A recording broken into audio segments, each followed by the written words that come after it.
आप सभी का आपके अपने YouTube चैनल आप देख रहे हैं YouTube चैनल वेलकम क्रिएटर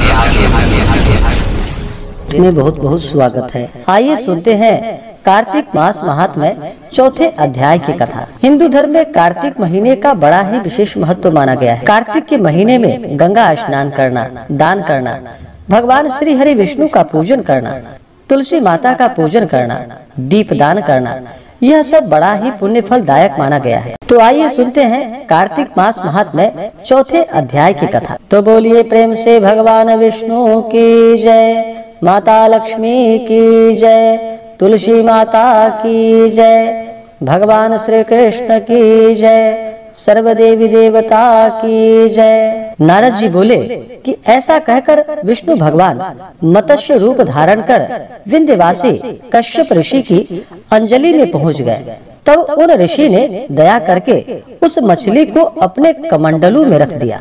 वह जब कमंडलू में न अट सकी तो कुएं में डाल दिया, और जब उसमें भी न समाई तब तालाब में, और जब तालाब में भी न अट सकी तब फिर समुद्र में डाल दिया। तदंतर उस नारायण रूपी मत्स्य ने शंखासुर को मार डाला, और उस शंख को हाथ में लेकर विष्णु भगवान बद्रिकारण्य चले गए। उन्होंने वहाँ सब मुनियों को बुलाकर यह आज्ञा दी। विष्णु जी बोले कि भीतर वेद बिखरे पड़े हैं, उनको तुम ढूंढो, बहुत शीघ्र रहस्य समेत वेदों को जल के मध्य से लाओ, तब तक मैं देवताओं समेत प्रयाग में ठहरा हूँ।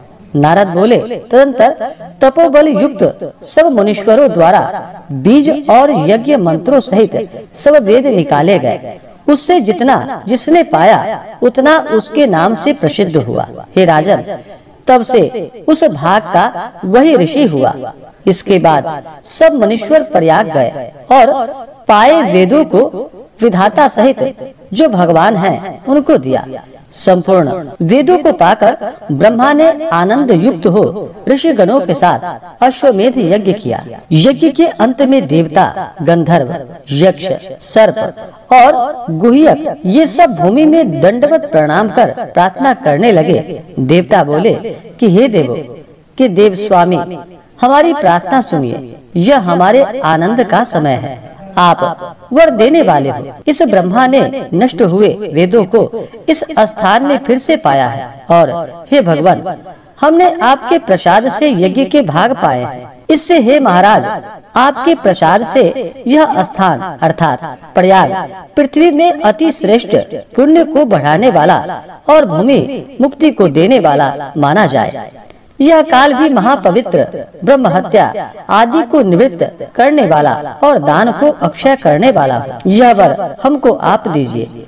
विष्णु भगवान बोले कि हे देवताओं, जो तुमने कहा है यह मुझे भी सम्मत है। तथास्तु, अर्थात मैंने तुमको वांछित वर दिया। ब्रह्म क्षेत्र के नाम से प्रसिद्ध यह स्थान सबको सुलभ होगा। सूर्य वंश में उत्पन्न राजा भागीरथ यहाँ गंगा लावेंगे। यह गंगा यहाँ सूर्य की कन्या कालिंदी अर्थात यमुना जी से संयोग को प्राप्त होंगी। यहाँ ब्रह्मादि तुम सब देवता मेरे पास वास करोगे। यह तीर्थराज नाम से प्रसिद्ध होगा। इस क्षेत्र में किया हुआ दान, तप, व्रत, होम, जप और पूजा आदि क्रियाएं अनंत फल देने वाली होंगी और मेरी समीपता प्रदान करने वाली होंगी।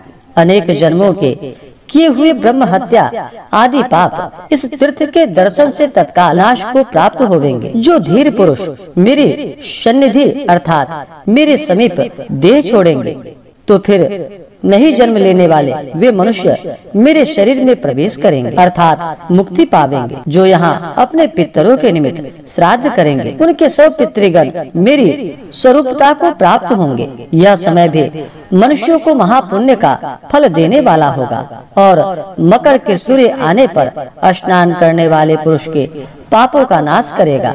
माघ मास में मकर के सूर्य आने पर प्रातः काल स्नान करने वाले मनुष्यों के दर्शन से ही पाप ऐसे दूर हो जाएंगे जैसे सूर्य से अंधकार दूर हो जाता है। माघ में मकर के सूर्य आने पर स्नान करने वाले को मैं सालुक्य, सामीप्य और सारूप्य ये तीनों प्रकार की मुक्ति क्रम से देता हूँ। हे मुनीश्वरों, तुम सब मेरे वचन को सुनो। सर्वव्यापी मैं बद्री वन में सदा रहता हूँ।